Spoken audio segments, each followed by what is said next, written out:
this is like Graham Norton. Lovely to see you, darling. How are you? Hello, everybody. Take a seat. Have you just been telling topical jokes before I came on? No, I haven't. Hello, I'm sorry I don't know all of you.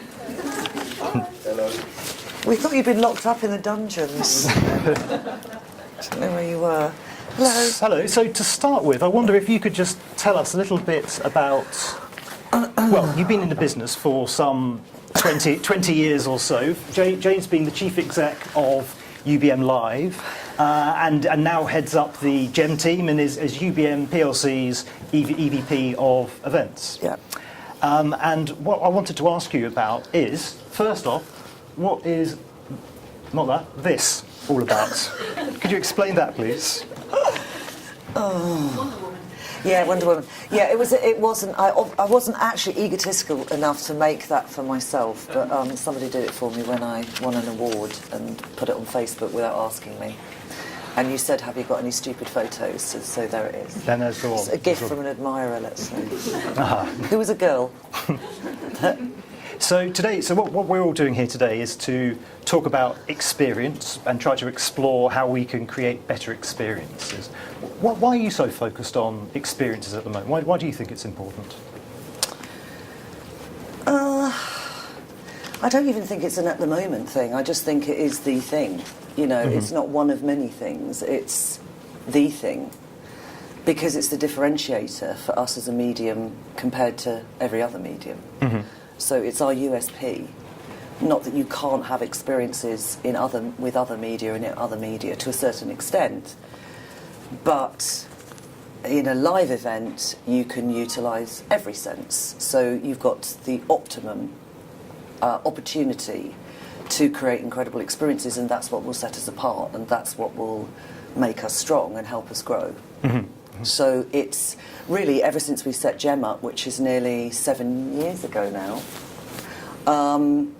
that's ultimate. Everything we've done really has been to try and improve the journey we're taking towards crafting amazing experiences within this unique medium that we work in. And for yourself then, what makes for a really good experience?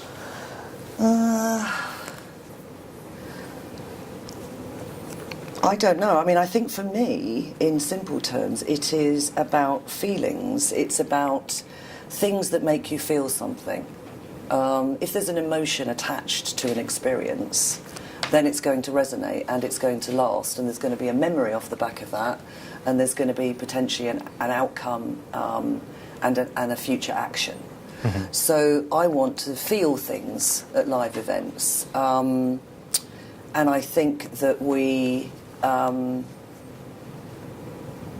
have to make people feel things before the shows and at the shows and obviously after the shows. And I think sometimes our work is focused on driving action amongst our customers, visitors and exhibitors. And the step back from that is, what feelings do we want to drive? Because if you can drive the feeling positively, then the action will automatically follow. But sometimes we go straight for the action. You know, some of our campaigns are incredibly screaming. We scream and shout at people until they register, and then we wonder why half of them don't come. That's because we haven't done anything. We haven't made them feel the way we want to feel so that they're going to commit to it. And then we proudly issue our pre-reg numbers and compare them to last year and go, oh, we're up on pre-reg. But we haven't created any emotion, so therefore it's an unbelievable waste of effort for us to then say, oh well, you know, we always lose about half. And to me, that's about emotion, the difference between emotion and action taking. Does that make sense? Yes, no, absolutely. So how does design thinking help you to do that? How does that create more emotional experiences? Well, design thinking is just one of several tools that can help us move from the way in which we understand, interrogate, you know, and drive insights from our communities and customers into the appropriate experience. So it's a bridge, really. It's just a process like any other process. It's got, you know, there's lots of versions of it. A lot of people have been using it for years. There's nothing special about design thinking per se as a tool. It's a set of steps that you follow. But the element of it which is exciting for me is that, and you've heard Bruce, everything that happens is either accidental or planned. And if you plan it and design it in the best possible way, then you will get a better outcome. And that's very suitable to our industry and the live event experience. It gives us an opportunity to think much more carefully about the experiences that we want to craft based on much better insight. So if we just said, jazz hands, let's all do design thinking and put you all in rooms and spent half a day teaching it to you, you'd probably just come up with kind of, some good ideas, but they wouldn't be based on anything. It only makes sense to deploy and utilise design thinking off the back of valuable data, valuable insight, deep understanding, and then it will help you translate how to say, right, I'm looking at all of this now, I'm beginning to get to frame a picture. How can I go through the steps of imagineering, and formulating ways in which I can take that set of data and apply it so that I'm going to get really, really positive outcomes. So it's a bridging technique that I think is particularly suitable to our industry, and also we're partnering with Freeman, who, as you know, are one of the big contractors that we use, and so they get our industry, and we're very kind of simpatico in the way that we're approaching this. And so this is the project which is taking three big events and taking them through the whole process. Through the whole process. So we've just kicked off, and we're in the research phase now, and it's very exciting. But it's kind of dark at the moment because all the research is going on. But once all of that research is going on, and I mean, you're all connected to us getting a lot better insights per se anyway, but part of what this project will do is going to spend more time, more energy in doing the best possible piece of insight that we can in a reasonable amount of time, and seeing what that looks like and seeing what we can learn from that. And if that's successful, we then deploy that using all the great minds that Freeman have got at our disposal to begin to picture a very, very different IFSEC, or a very, very different advanced manufacturing show in Anaheim or whatever. And the purpose of it is not to come away going, oh, we decided to move the entrances, or we've put an innovation hub in the middle. It's actually to really, really, really stretch the mind to start from zero, and build up, and say if we didn't have these huge stands at the front of IFSEC every year, we weren't selling them ad infinitum on site the next year. And we started from scratch, and we just went to understand what that community is doing and is all about, and where it's going and how it's feeling. What is the thing that we would create? Would it look like, the floor plan that we've currently got? Would it take place at the same time, the same hours? Would the flooring, the lighting, the experience be the same? What would the content change? Which is a point I wanted to pick up with you on, actually. How do you see content playing a role within design thinking? I think that it's absolutely critical, but I'd probably slightly say not wider than design thinking, because really this is about a path towards customer centricity. And if we, the steps towards that, utilising lots of things like design thinking, involve all of you in content contributing in the most heightened way to that story that we're trying to tell, which is how can we create emotion before a show so that it actually does trip over into proper engagement. How can we create emotion and feeling within that show through the content stories that we're telling or the experiences that we're creating, and how can we ensure that we are delivering after that event so that the experience and the memories are resonant and then lead you to that action, to another one of our products, another piece of engagement, or indeed, attendance or engagement at the next possible show. So to me, content it's just the most critical contributing factor to driving engagement via the correct emotion. And I don't just mean soppy emotions, I mean valuable experiences, valuable outcomes, and enriching in diverse ways the experiences before, during and after to create those outcomes. And I guess one of the challenges for us is doing that within a UBM context, which may be different to what a smaller organiser might how they might approach it. And actually, so I don't know if everyone knows, but Jane was the first woman, I think, ever to be awarded an AEO Outstanding Achievement Award. And we've actually got a video of Jane's acceptance speech here, and you sort of touch on some of the challenges in this. Sorry to embarrass you.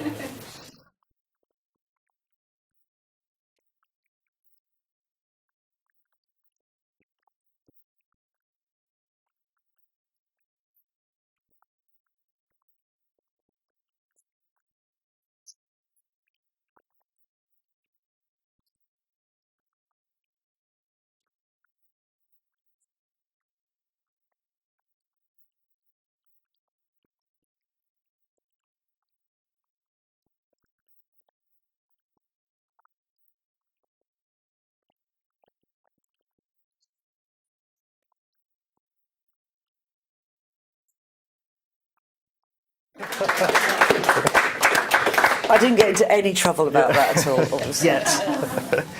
So just to sort of pick up where you started there. So how can larger organisations like ourselves move into that space?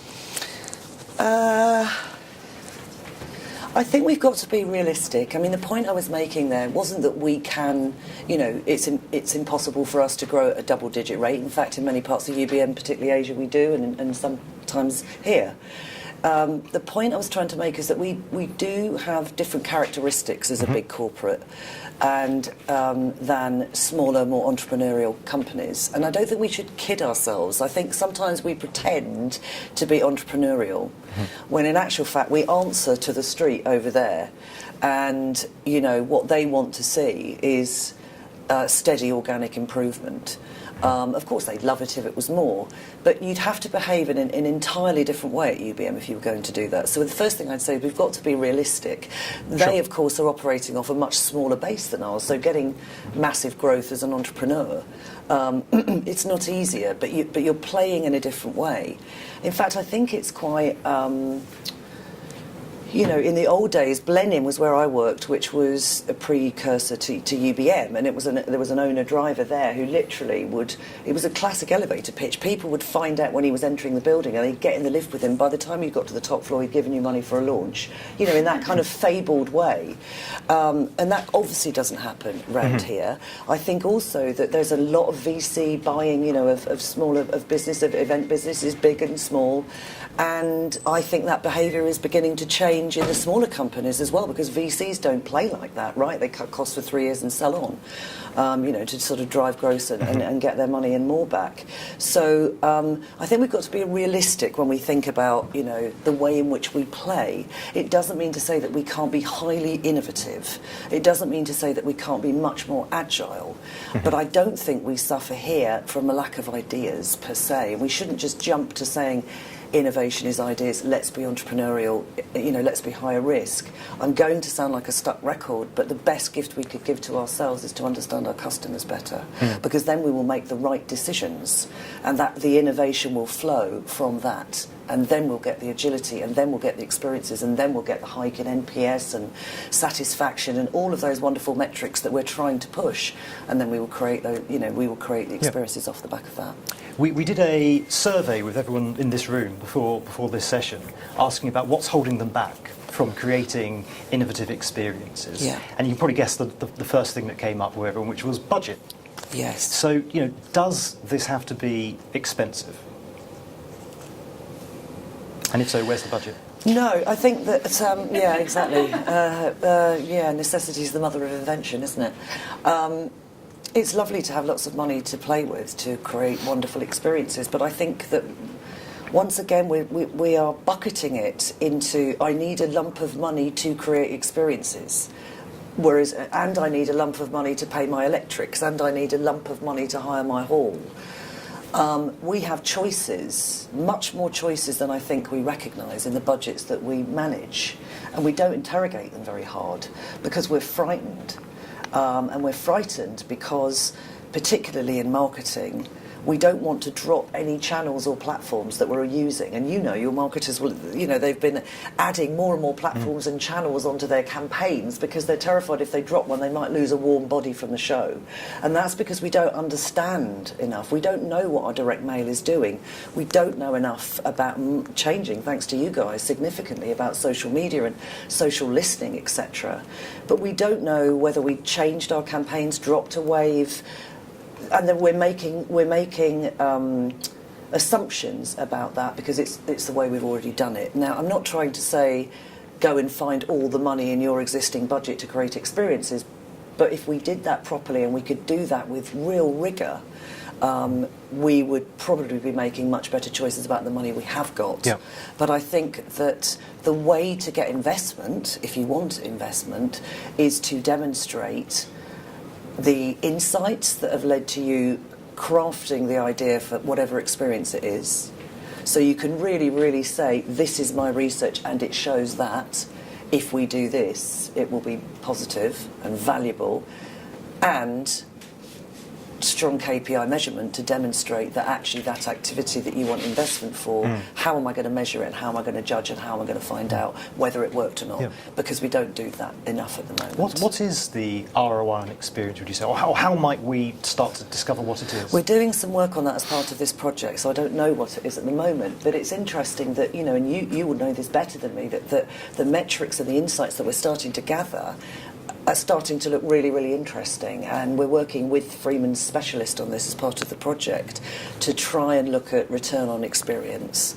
And I was with Govind the other day, and he was showing me all sorts of fascinating sort of stats that he's clawing, from data about the fact that we can now find out how many people are inviting other people to our shows, and we can work that out by show, and we can work out how they got invited, and we can work out. Now, to me, that just a little thing like that could go on a dashboard about experience, because if we have, in an agile and effective way, invited guests on behalf of an existing visitor, and they have turned up, and that visitor is going to meet them, then that's a tick on the experience level, right? So we're going to get there, and we're looking at a way in which we can start to shape a dashboard in parallel with the pilots that we're running this year. Great. How are we doing for time? Couple more minutes. Couple more minutes. Has anyone got any burning questions they'd like to throw to Jane? How does this work? How does the strategy work? So you're working on a campaign with IFSEC now. How are you going about creating this new experience? Is it all involved? Like you said you're starting from the ground up with a show that's coming out in June. So how are you doing that process? Good question. It's split into about 7 stages. So it's not down tools IFSEC. You're only working with us now. Of course, they're doing it in conjunction with everything else that they do. And the first 3 stages are all related to the research that I talked about, and the last 4 stages are all related around the design thinking piece. So we are working with the entire and wider team. You're on it to establish, first of all, what they think success could look like, to test their ambition, to then do market research, customer research, competitive research, and then drive loads of customer conversations and put all of that together into a research bucket. And then we bring Freeman in with their incredible design thinking brains, and we go, right, let's start to make sense of this. And that's when you begin to imagine what other experiences could look like that meet that. Then you formulate it, write a 3-year plan. But of course, we're not going to see the results immediately, because they're then going to have to deploy that plan next year, and then we'll review it after that. Also, the reality, because this is not a short game, is that when do you do your floor plans? For those of you that work on shows, you do them 3 months out from the show or something, to sell on site for the next year. So IFSEC are probably doing their plan now to go on site with, So even for 18, they're writing their floor plan now, so we can't impact that. So it's going to be a stage thing. So ultimately, it's probably going to be a 2019 will be the year in which, wherever we've got to, we will have the chance to effect in a kind of radical way. That answers your question. No, it does. Great. Will other people, so who in that brand would be involved in the process? Would it be the whole brand or the select people? It's pretty much the whole brand, yeah, in one way or another, yeah. Yeah, we're also just on the point of talking to some other people within the company about becoming official observers on the project, because we recognise this year it's all going to be a little bit dark, just working deeply, but as things start to emerge, we want to have some people represented from the company who are at least having access and the opportunity to have dialogue with us and the project teams as we go through, and then when we get to the end of this year, we will obviously review where we're going and then decide what to do in 18, and if we found wonderful scalable opportunities for everybody, then we will obviously begin to roll those out. Great. So I'm speaking quick, so I know you're I up to time. think, I'm afraid, that's probably all we've got time for now. Please put your hands together for Jane. Thank you. What a pleasure.